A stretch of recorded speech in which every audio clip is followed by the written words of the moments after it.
اینجا هم ایوان مداین یا طاق کسری، بزرگترین طاق آجری جهانه که از دوره ساسانی باقی مونده. حدوداً 1400 ساله که هنوز سر پاست و مرکز حکومت ساسانی بوده. اینجا همون جاییه که شاههای قدرتمند ایران قدیم جشنهای بزرگ میگرفتن و یه جورای تصمیمات مهمشون و جنگ‌ها و سیاستاشون از همینجا بیرون می اومده. و اینجا هم که الان مشاهده میکنیم تنها بخش باقی مانده از شهر عظیم تیزفونه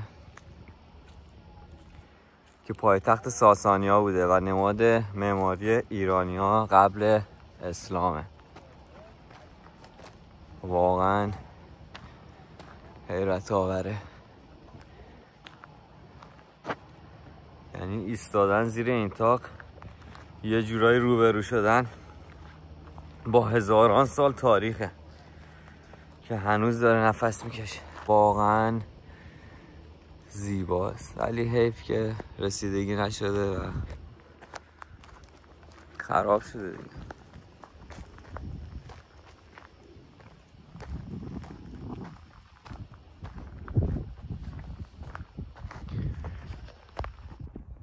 اونجا هم حتما خواهیم رفت، نمیدونم چیست.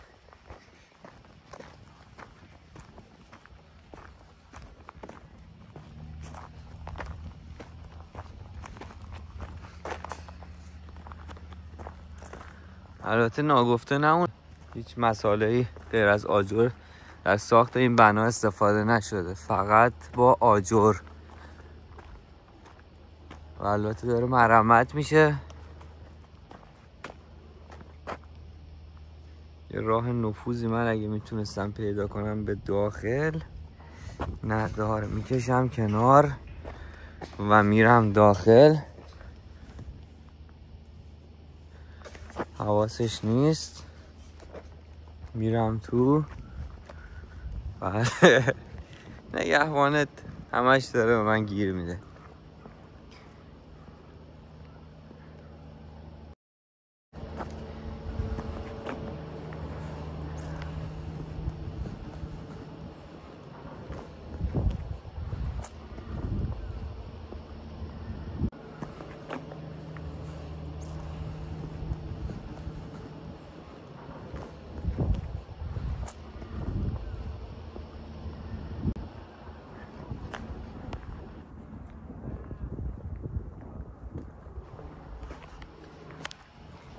اگه بتونم اینجا هم برم بالا، اینم حواسش نباشه. از شانس ما بسته است. یه جای دیگه هم هست این طرف هم برم. یعنی همش از آجره، سازه‌ای با آجر از زمان ساسانی در پایتخت تیزفون.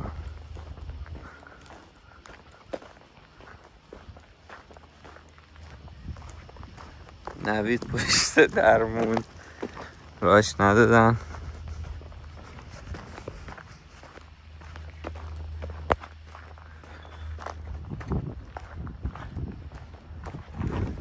یه بالا رفتنش هم کاری نداره. چه عظمتی. راهی به بالا پیدا خواهم کرد حتما. طرفم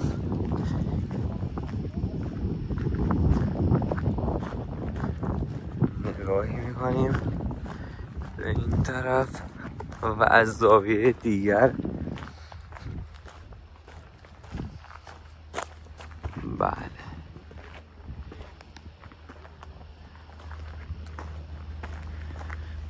بتونیم یه راهی به بالا پیدا کنیم خیلی خوب میشه. از این قسمت یه نفوذ دیگه انجام میدیم.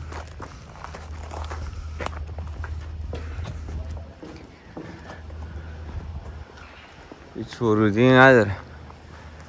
آه. سلام علیکم. سلام علیکم. به خاطر اینکه حفاظت کنن از سقف طاق کسرا به این شکل خوب زیرش آهن کشی کردن که واقعا تحسین برانگیزه، چون که اگر این کارو نمی‌کردن الباقی از سقف که مونده بود تخریب می‌شد. کلا اینجا همش پوشیده بوده دیگه، درسته؟ تمام این سقف به این شکل مسقف بوده که خب متأسفانه خراب شده. در نوع خود عظیمیه که همونطور که می‌بینید تعداد زیاد ردیف آجرها در سقف به کار برده شده که بتونه این وزن خیلی زیاد این سقف رو تحمل کنه. و وقتی هم به ستون‌ها نگاه می‌کنیم، عرض ستون‌ها واقعاً تا 3 یا 4 متر هست که بتونه اون بار سنگین این سقف رو تحمل کنه.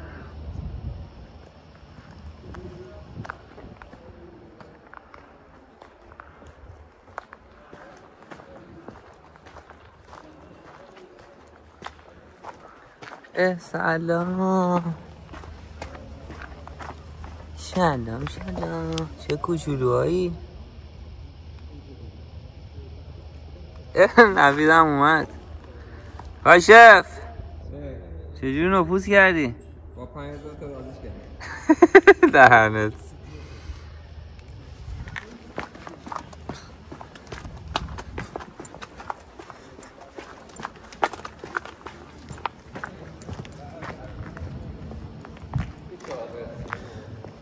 آره دیگه همش اینجا بوده دیگه، همش طاق بوده کلن همه اینجا بسته بود، همش تخریب شده. اینجا چطور به نظرت؟ این چجوری؟ دارن ترمیمش میکنن. آره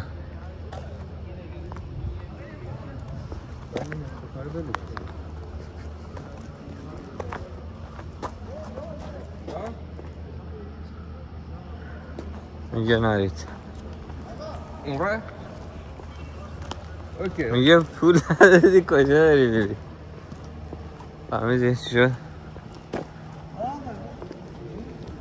اوکی understand.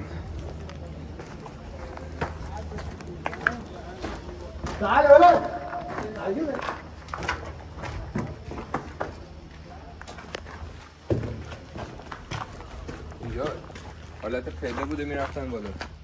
نه حالت اون بالا تنظیم میکردن. والا آقا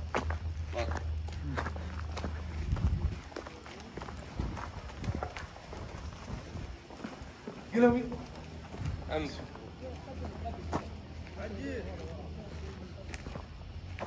آقا تمام.